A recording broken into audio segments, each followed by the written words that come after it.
Huh. Gusto ko lang naman makausap ka rin. You know, I just wanna talk.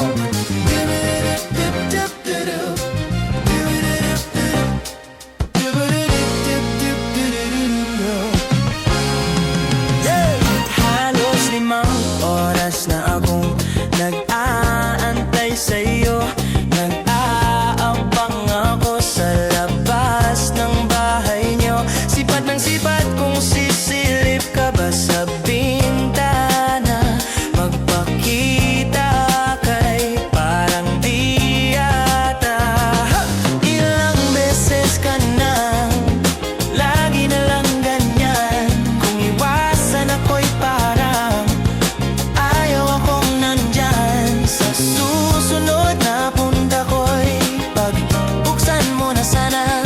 Kasi kahit anong mangyari ay di ako mawawala ng pag-asa. Ayaw kitang pilitin kung di ka pa handa. Sa susunod na lang, sa susunod na lang. Ayaw kong nabibitin, kaya mabuti pang ako'y uuwi na lang. Sa susunod na lang. Napupuyat na ako kakapaalala. Kumain at mag-ingat kung sakaling maggala ka.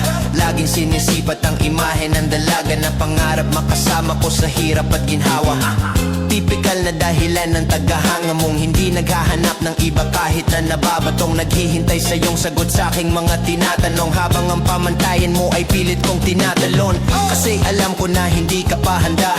May gusto kang makita pa sa akin at madama.